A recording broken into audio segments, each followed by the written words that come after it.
प्यारी सात संगत जी, राधा स्वामी जी, सबसे पहले आप सबसे एक छोटी सी विनती है।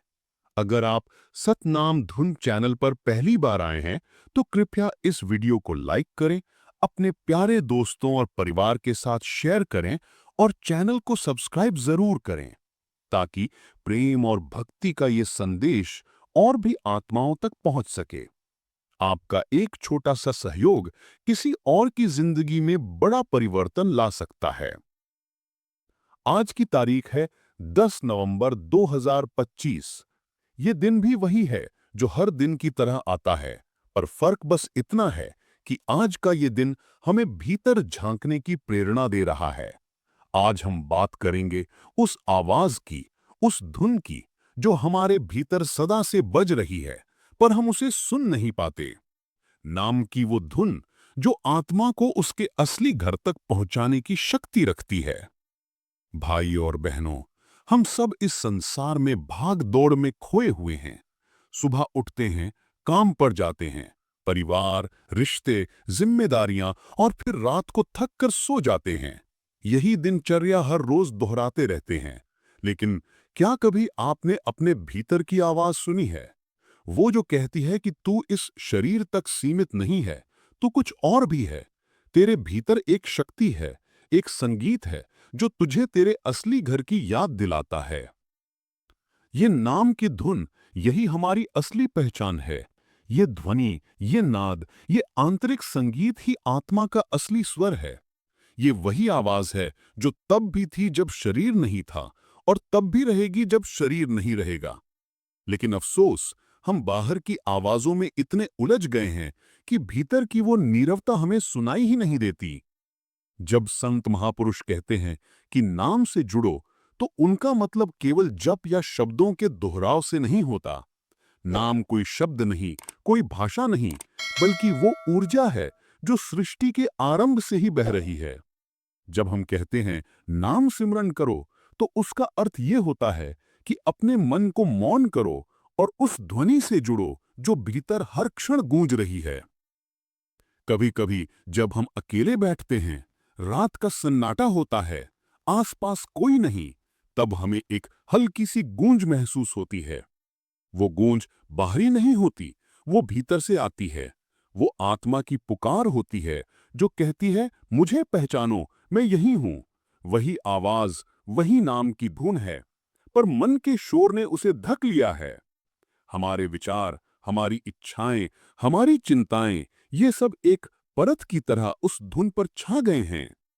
संत जन कहते हैं कि भीतर उतरने के लिए बाहर के दरवाजे बंद करने पड़ते हैं। आंखों को बंद करो, कानों को स्थिर करो और मन को शांति में लाओ। जब मन शांत होता है, तभी आत्मा की आवाज सुनाई देती है। ये वही नाम की धुन है जो शाश्वत है, जो हर प्राणी में समान रूप से बह रही है। लेकिन आज का इंसान शांति की तलाश में बाहर निकलता है। कोई पर्वतों पर जाता है, कोई मंदिरों में, कोई नदी किनारे ध्यान लगाता है। पर जो खजाना भीतर है, उसे बाहर ढूंढने से नहीं मिलता। बाहर की यात्रा थकान देती है, भीतर की यात्रा मुक्ति देती है। और भीतर की यात्रा का पहला कदम है मौन। मौन कोई शब्दों की अनुपस्थिति नहीं, बल्कि विचारों की शांति है। जब मन के विचार स्थिर होते हैं, तब भीतर की संगीत सुनाई देती है। वही संगीत, वही नाम, वही शाश्वत स्वर जो आत्मा को परमात्मा से जोड़ता है। जब वो जुड़ाव होता है, तो इंसान के भीतर एक अद्भुत आनंद भर जाता है। ऐसा आनंद जो किसी वस्तु, व्यक्ति या उपलब्धि से नहीं मिलता। कभी आपने देखा होगा कि जब कोई बच्चा मां की गोद में होता है, तो उसकी मुस्कान अलग ही होती है। उसमें सुरक्षा है, सुकून है, अपनापन है। उसी तरह जब आत्मा अपने स्रोत से जुड़ती है, तो वो भी उसी आनंद में डूब जाती है। उसे फिर कुछ पाने की चाह नहीं रहती, क्योंकि तब वो अनुभव करती है, मैं वही हूं जिससे मैं हमेशा अलग समझता रहा हूं। पर यह मार्ग आसान नहीं है। मन बहुत चालाक है। जब भी आप भीतर जाने की कोशिश करते हैं, मन कोई नया विचार लाकर आपको रोक लेता है। कभी कहेगा अभी समय नहीं है, कभी कहेगा ध्यान बाद में कर लेंगे, अभी जरूरी काम है। और इसी तरह जीवन निकल जाता है, लेकिन भीतर की आवाज तक हम नहीं पहुंच पाते। संत मत यही सिखाता है कि जीवन का उद्देश्य केवल जीना नहीं, बल्कि जागना है। आंखें खुली हैं, पर आत्मा सोई हुई है। उस आत्मा को जगाने वाला है नाम का अभ्यास, सत्संग का श्रवण और गुरु की कृपा। गुरु वह दीपक है जो अंधकार में रास्ता दिखाता है। जब गुरु नाम देता है तो वो केवल शब्द नहीं देता, बल्कि वो ऊर्जा देता है जो भीतर से आत्मा को जगाती है। गुरु की दृष्टि में एक जादू होता है। वो आंखों से नहीं, आत्मा से देखता है। उसकी नजर जब शिष्य के हृदय को छूती है तो भीतर का अंधकार पिघलने लगता है। धीरे धीरे प्रकाश फैलता है और आत्मा उस नाम की धुन को पहचानने लगती है। कभी ध्यान में आप देखेंगे कि कुछ नहीं करते हुए भी भीतर एक हलचल होती है। वो हलचल, वो झंकार, वो स्पंदन ही नाम की झंकार है। वो आपको खींचता है ऊपर की ओर, प्रकाश की ओर, अपने घर की ओर। वो आवाज इतनी सूक्ष्म होती है कि केवल शांत मन ही उसे सुन सकता है। संत तुलसी साहब ने कहा था कि शब्द सुनत मन मौन हो जाई। यानी जब भीतर का शब्द सुनाई देता है तो मन अपने आप शांत हो जाता है, और वही शांति मुक्ति का द्वार है। आज के समय में लोग हजारों तरीकों से सुख खोजते हैं, संगीत में, धन में, रिश्तों में, उपलब्धियों में। लेकिन असली सुख भीतर के संगीत में है। वो संगीत जो कभी बंद नहीं होता, जो हर पल चल रहा है, बस सुनने वाला कान चाहिए। जीवन की हर कठिनाई, हर पीड़ा, हर भ्रम का समाधान उसी नाम की धुन में छिपा है। जब इंसान उस धुन से जुड़ जाता है तो बाहरी हालात चाहे जैसे भी हों, भीतर स्थिरता बनी रहती है। वो बाहर हंस सकता है, भीतर मौन रह सकता है। बाहर संसार में हो सकता है, भीतर प्रभु के पास रह सकता है। यही संत मत का सार है। जग में रहो, पर जग तुम्हारे भीतर न रहे। कभी किसी संत ने कहा था कि भजन में ऐसा रस है जो संसार के किसी सुख में नहीं है। ये रस शब्दों का नहीं, अनुभव का है। जब भीतर की आवाज गूंजती है तो ऐसा लगता है जैसे हर सांस में प्रभु का नाम समाया हुआ है। हर धड़कन उसी की धुन पर चल रही है। कई बार हम सोचते हैं कि प्रभु दूर हैं, हमें दिखाई नहीं देते।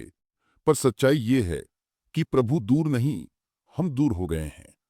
उन्होंने तो अपने नाम की धुन हमारे भीतर रख दी है, ताकि जब भी हम भटकें उस आवाज को सुनकर लौट आएं। लेकिन हमने अपने मन की आवाज को इतना तेज कर दिया है कि प्रभु की धुन दब गई है। अगर आप कुछ समय के लिए रोज मौन में बैठें, आंखें बंद करें और अपने भीतर सुने, तो धीरे धीरे मन शांत होगा। शुरुआत में बहुत शोर सुनाई देगा, विचारों का, यादों का, भावनाओं का। लेकिन जब आप दृढ़ रहें, तब एक दिन वो शोर थम जाएगा और एक मधुर धुन सुनाई देगी। वही धुन आपकी आत्मा की है, वही आपका असली घर है। जीवन का सबसे बड़ा उपहार यही है कि हमें सुनने की शक्ति मिली है, पर हम उसे केवल बाहरी आवाजों पर खर्च करते हैं। अगर वही शक्ति भीतर मोड़ लें तो संसार का हर रहस्य खुल सकता है। नाम की धुन सुनना कोई चमत्कार नहीं, बल्कि स्वाभाविक स्थिति है। हम उसे भूल गए हैं, पर वो कभी हमसे अलग नहीं हुई। गुरु की कृपा से जब वो द्वार खुलता है, तब समझ आता है कि सृष्टि की हर वस्तु उसी धुन से उत्पन्न हुई है। वृक्षों की सरसराहट, पक्षियों का कलरव, नदी की लहरें, सब उसी एक मूल ध्वनि की अभिव्यक्ति हैं। जब हम उस धुन से जुड़ जाते हैं तो हमें सब में वही दिखाई देता है, एकता, प्रेम और शांति। जीवन का उद्देश्य यही है कि हम इस भौतिक जगत में रहते हुए भी उस नाम की लय में जीना सीखें। हर काम, हर संबंध, हर स्थिति में वही नाम हमें सहारा दे। जब नाम हमारे भीतर बस जाता है तो कोई दुख स्थायी नहीं रहता, क्योंकि आत्मा तब जान लेती है कि सब अस्थायी है। शरीर, समय, परिस्थिति, बस नाम शाश्वत है। तो साथ संगत जी, ये जीवन बहुत अमूल्य है। इसे केवल बाहरी सुखों में गंवाने की बजाय भीतर की खोज में लगाइए। प्रतिदिन कुछ समय मौन में बैठिए, अपने मन को शांत कीजिए और उस नाम की धुन को सुनने की कोशिश कीजिए। वही आपकी असली साधना है, वही सच्ची भक्ति है, वही प्रभु से मिलने का मार्ग है। जब वो जुड़ाव होता है तो शब्द कम पड़ जाते हैं। भीतर एक ऐसी अनुभूति होती है जिसे शब्दों में नहीं कहा जा सकता। बस एक गहरी शांति, एक निर्मल आनंद और एक स्थायी प्रेम का एहसास। वही प्रेम आत्मा को उसके परम स्रोत तक ले जाता है। तो प्यारी संगत जी, राधा स्वामी जी, आइए आज ये संकल्प करें कि हम केवल सुनेंगे नहीं बल्कि अनुभव करेंगे। केवल नाम नहीं लेंगे बल्कि नाम में विलीन होंगे, क्योंकि नाम ही वो सेतु है जो आत्मा को परमात्मा से जोड़ता है। अगर ये संदेश आपके हृदय को छू गया हो तो इस वीडियो को लाइक करें, इसे औरों तक पहुंचाएं और सतनाम धुन चैनल को सब्सक्राइब जरूर करें। आपका छोटा सा सहयोग किसी और आत्मा को उसके भीतर की धुन से मिलवा सकता है। राधा स्वामी जी।